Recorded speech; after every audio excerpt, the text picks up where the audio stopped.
Hello everyone, welcome to our next session of Nozomi Hour, where we are updating you on the latest OT and IoT cybersecurity industry updates and insights. My name is Anton, I'm industrial cybersecurity specialist at Nozomi Network, and as always, I'm happy to share some useful information on what's going on in the industry. In today's session, we are covering the most important and notable news in the period of November of last year till the part of January of this year. As always, there will be updates and news on threat landscape, incidents, vulnerabilities, some news on regulation and standards, and the important updates on technology trends, research, tools, and best practices. Okay, let's get started with threat landscape updates, and I would like to start with a snapshot on vulnerabilities in OT devices. During this period, November-January, CISA published 66 advisories with vulnerabilities for OT ICS devices, and I presented this the summary of these vulnerabilities on the screen, grouped by vendor names and the severity level of those vulnerabilities. You see, as always, vendors like Siemens, they have more information than others because they have lots of attention from the industry. Their products quite popular in the market. And I also highlighted those vendors and vulnerabilities that have the vulnerabilities present in non-exploited vulnerabilities by CISA, showing that those vulnerabilities are more dangerous because they have real exploits in the wild. And those vulnerabilities on the screen. And why it's important, it's a good approach for prioritization of vulnerabilities, for prioritizing and addressing those vulnerabilities in first place. For those who are using our Nozomi Network products and who has these vendors, who use these vendors, who cover those network segments with those vendors, those people will see the alert notifications, alerts on vulnerability presence in their network. So, as always, I used the good community useful resource which is called ICS Advisory Project, good resource for building summary on vulnerabilities. Talking about incidents during this period, I decided to highlight you some interesting and notable incidents that had physical consequences. They happened in different countries, different industries, and one of them is the nationwide disruption to about 70% of petrol station in Iran was caused by cyber attack on the point of sale system and online payment. And this is, you see that attack didn't touch control systems, but anyway, it had the physical consequences, disruption of operation, more like colonial pipeline type of attack. Another one is attack to water treatment facility in Ireland, where 180 homeowners were left without water supply for 2 days. And the third big one is attack to Australia transportation company, DP World. It's a large logistic provider who manages 40% of maritime freight in Australia. The company reported that the company had suspended operation in its port terminals at 4 cities due to a cyber attack incident. As always, this, just news about the incidents, they don't provide a lot of actionable information like TTPs, tactic techniques, procedures, and these indicators of compromise. But anyway, it's good to know what physical consequences can be, and we see the big incidents with physical consequences, with disruption of operations. They happen regularly, every month, and sometimes even every week. So it's good to know that's what's going on in the world, in the industries. Speaking of more actionable incident data, I decided to highlight you some notable threat reports with TTPs and indicators of compromise regarding some threats and incidents happened in critical infrastructure industries and regarding some threats to critical infrastructure.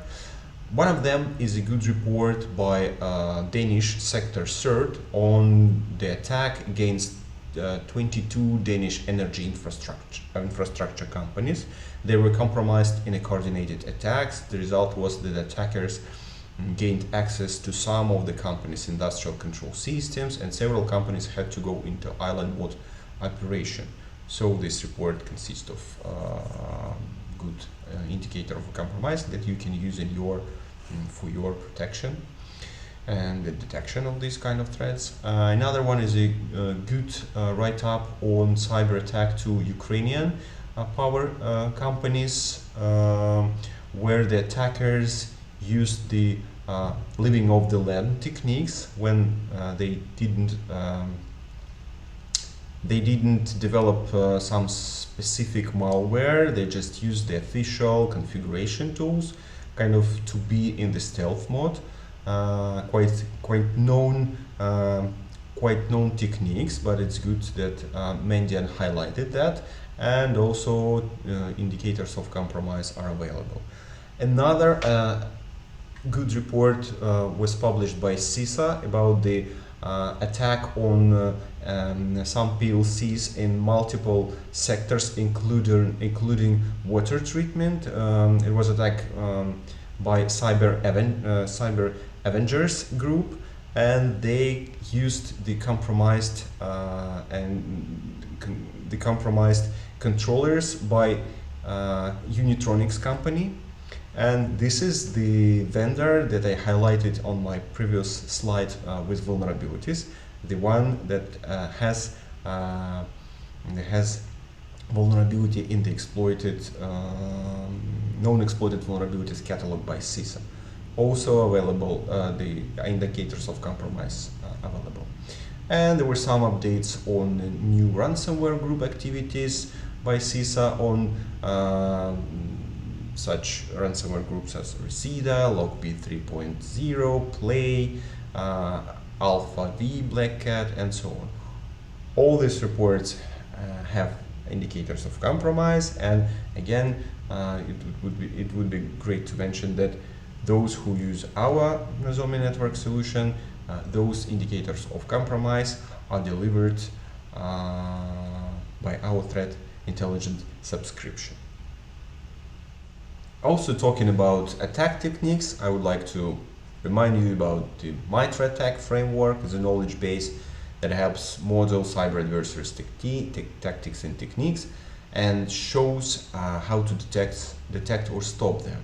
During this period, Mitra updated their framework to version 14, and in this update there haven't been many updates in ICS part, no new techniques, no new software or groups, but there are some updates such as they published new ICS campaign in very details, which is Ukraine Electrical Power Attack 2015. It's quite famous attack, but now they are published in very details with all the techniques and procedures that were used there. So it's good for adversary emulation and education purposes. Another update relevant to ICS, they improved the data model for ICS attack by adding ICS assets data objects. Now it's even more convenient to navigate, to map techniques to specific assets, and there are this is on the screen. You can see the list of those assets types, and what's interesting, you always can dive into specific asset and see some examples for some specific industry. For example, there are assets for specific types of data gateways for energy sector listed in the in the description of data gateways and so on. And as a side note, Mitra also launched their additional ICS Attack channel on their Open Mitra Attack Slack community for those who want to contribute or who want to take part in the discussions or keep a finger on the pulse what's going on in the ICS part of Mitra Attack. They are all welcome to join the Slack channel. And talking about Mitra, it's important to mention that during this period they announced new threat model for embedded devices, which is called Mitra Embed. It's a new initiative, a new living framework, a public community resource, a knowledge base of threat seen in the wild and research. They're going to combine different frameworks of Mitra, like attack techniques, CWE, the common weakness enumeration, the CVE vulnerabilities, as well as device properties, mitigations, to one whole framework for embedded devices, including PLCs, for example. So it's a good new initiative. It might be a common language and framework for asset owners to communicate to vendors regarding device security requirements, what threats need to be addressed, and the necessary mitigations for those threats.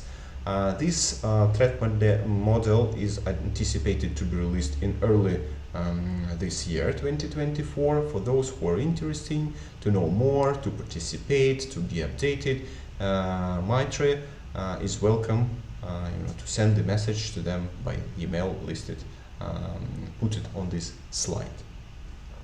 And now we are moving to regulation and standards news.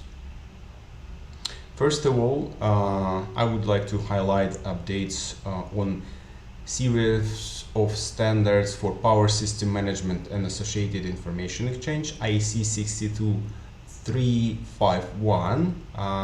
There is a subset of standards on cybersecurity, data and communication security for OT protocol and power industry, and in November the IEC published new first edition of part 104 cybersecurity conformance testing for IEC 62351 standard.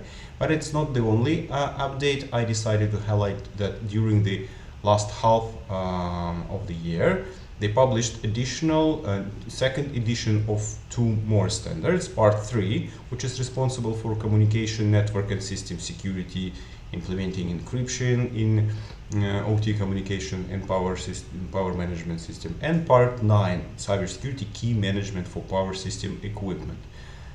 Those standards are mostly for the vendors for developing more secure hardware, but for asset owners might be useful as an additional requirements framework to use them to require more secure hardware from the vendors.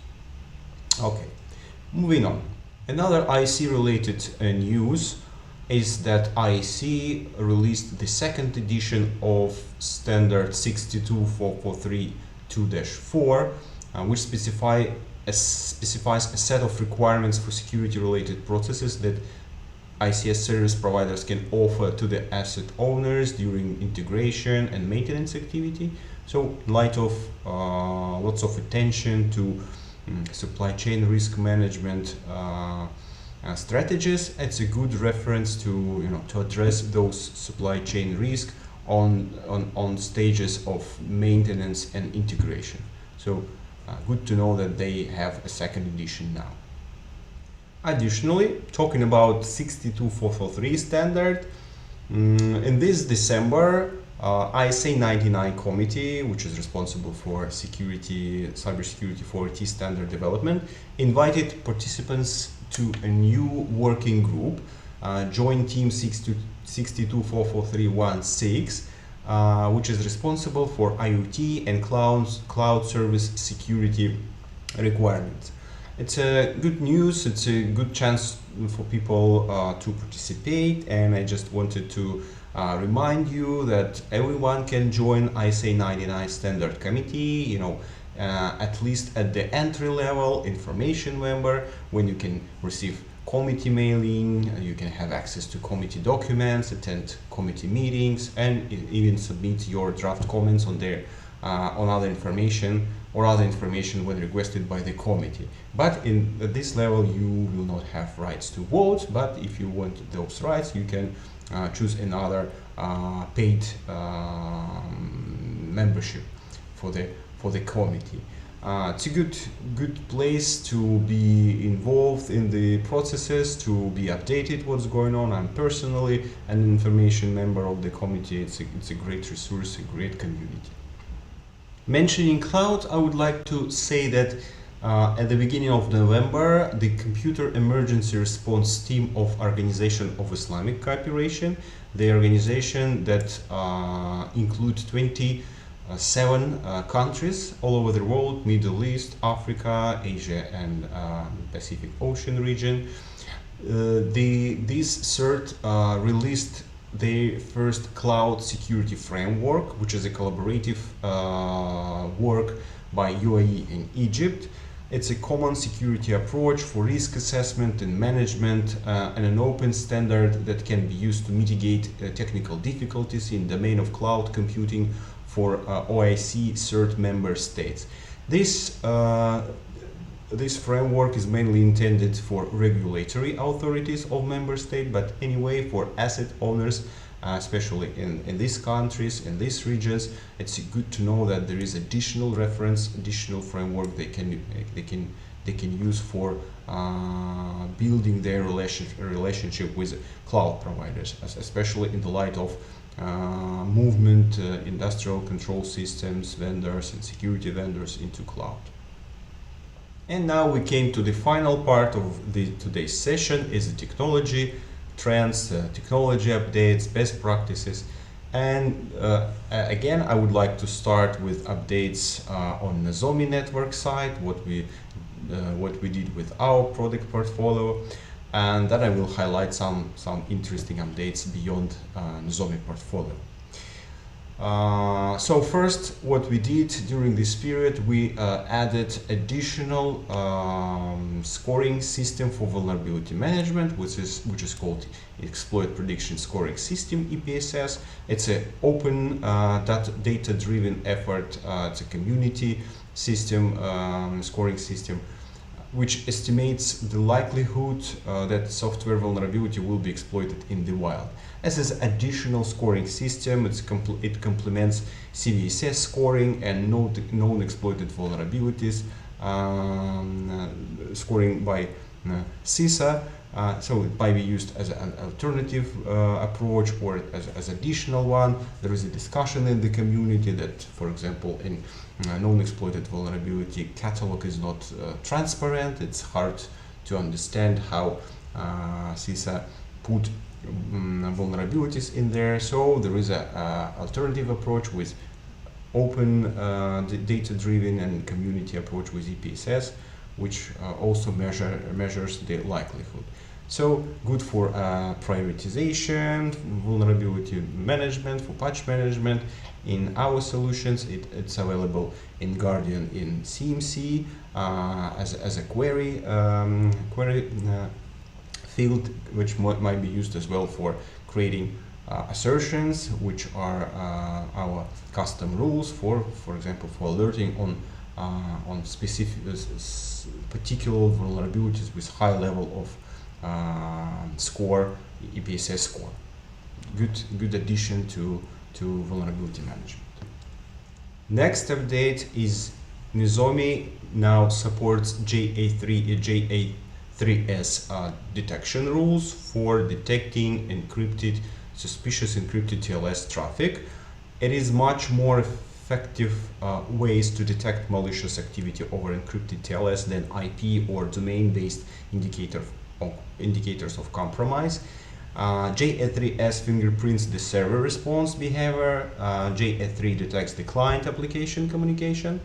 And because of that, it doesn't matter if malware uses domain generation algorithms or different IPs for each host. So it's improving the the quality of detection malicious encrypted traffic. Of course, it's better to have the content of the traffic, but when you don't have the content, you can detect malicious behavior with this kind of rules. And now it's available on Guardian and CMC in packet rule section, which we deliver with our threat intelligence subscription to our products. And third addition I would like to highlight today is recently we started supporting the using data diodes and unidirectional gateways between our components. So now communication between our components can be done through data diodes. If early we could only send alert data in syslog format through data diodes to CM systems, now we are supporting sending the all asset details, including alerts as well from our CMC command center in isolated segment to CMC command center installed on the other side on the external part of the network. And for some clients in critical infrastructure, it is important update. It adds new flexibility to our solution for this kind of architectures. Moving on to another technical news beyond Nozomi portfolio, I would like to start with ODV Association, which is responsible for SIP protocol development, including SIP security extension. They announced new device-based firewall profile for SIP security. SIP security profile is a set of security capabilities such as encryption, integrity checking, authentication, and they announced the new security profile device-based firewall, which is basically the basic packet filter based on IP addresses, port and protocols. It's implemented via a new SIP object called ingress-egress object. SIP protocol is object-oriented protocol. It's good to know that these kind of devices they're getting more secure. The SIP protocol is getting more secure. It's applicable to Ethernet IP networks, in particular the Rockwell Automation as one of the popular vendors supporting these protocols. And it's a good movement, it's a good progress. We see that more and more protocols are getting secure, more and more hardware getting secure. And on the slide you can see some of the protocols that used to have insecure, they used to be insecure, now are getting more secure, adding encryption, integrity checking, authentication capabilities like Modbus, DNP3 and so on. And ODVA with SIP, one of them. When you it's good. Now you have the option to try to choose more secure devices with more secure protocols when you upgrade your system or build it from the scratch.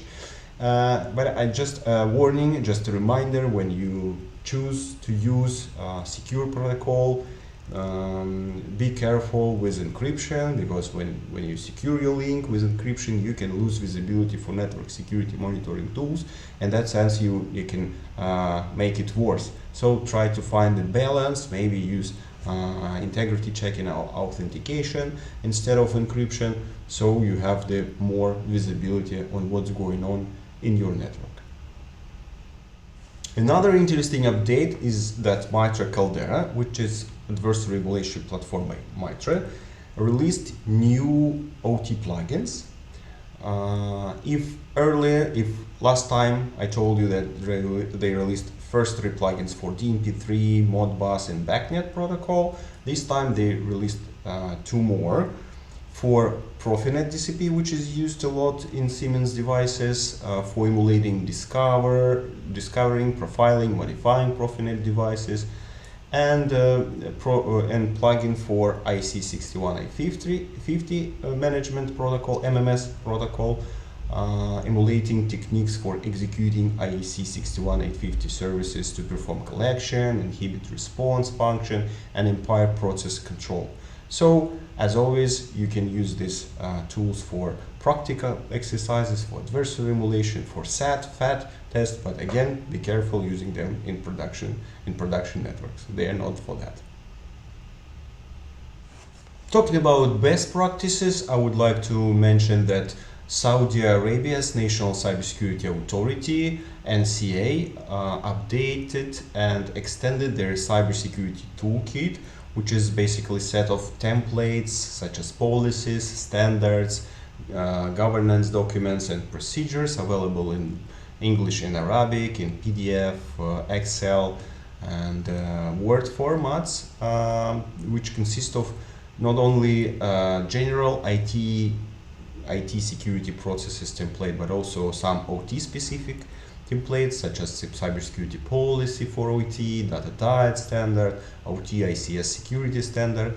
This is a good toolkit. This is a good set of templates that may be used not only Arabic speaking community but globally. So good to know, good to have this kind of references and templates. And as a final message of this session, I wanted to highlight you and remind you about some community resource I'm a founder of.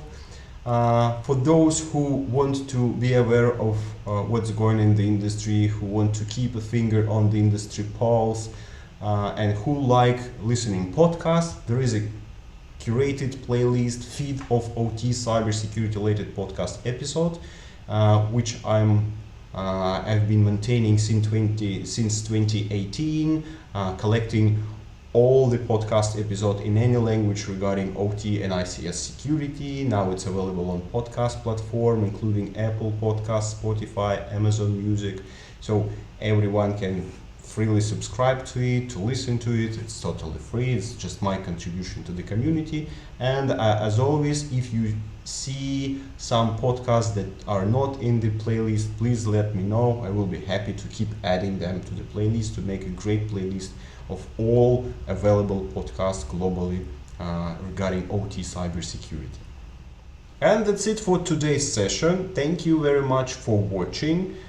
As always, any feedback, comments are welcome. You can easily reach out to me by email, LinkedIn, Twitter with your suggestions and comments. Hope that the content has been useful for you today. Thank you very much. Anton Shipulin. See you next time.